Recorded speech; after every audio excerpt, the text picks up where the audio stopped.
maganin warakar duka cuta, shine yake rabawa mutane sirrikan yin maganinta, da shine ya baiwa Gamba maganin HIV har da sikila. San magani na HIV ya nemi Gamba karmami ko kuma magani na ciwon sikila in aka sha ana warke. Ita HIV/AIDS wasu sun karkata cewa ba maganinta, in cuta mai karyar da garkuwar jiki HIV aka kiranta. To albishirin kuma tan duniya dan an samu maganinta, kuma in an sha za a warke har abada ba wata matsala. San magani na HIV ya nemi Gamba karmami ko kuma magani na ciwon sikila in aka sha ana warke. Ku zo ga maganin cutar sikila a gurin Malam Gambo, sannan maganin shi da sauki mai taimako shi baya zambo. Ai sai an gwada akan san na ƙwarai ku garzayo gun Gambo, maganin shi yana yi za ku ji daɗi na insha Allah. San magani na HIV ya nemi Gamba karmami ko kuma magani na ciwon sikila in aka sha ana warke. Jama'a da yawa sun sha sun warke kuma sun yi godiya.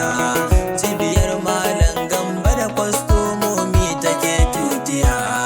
Masu cutar HIV ko sikila yau muke cikiya, da su amshi magani su sha su warke har abada wallahi. San magani na HIV ya nemi Gamba karmami ko kuma magani na ciwon sikila in aka sha ana warke.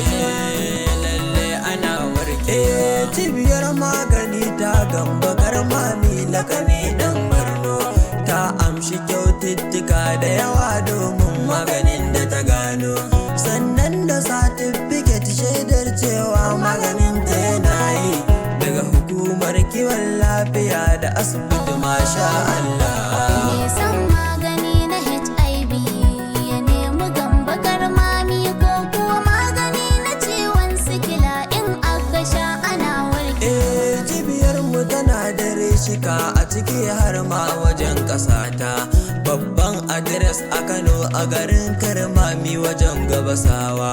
Ga mutan Maiduguri Gwange layin tanki muke zaune a gidan Abubakar sarkin aska da ka zo muna nan. Sannan a Kano City ya same mu Rimin Hausanawa, a gidan Maryam Yola da ka tambaya za a nuna ma. Sannan a ƙasar Chadi garin Jammai na muke zaunawa, a can a unguwar Gasu daidai a san Umbuli muke zaune, a wurin Abubakar dan baiwa 'yan Chadi shi za ku nema.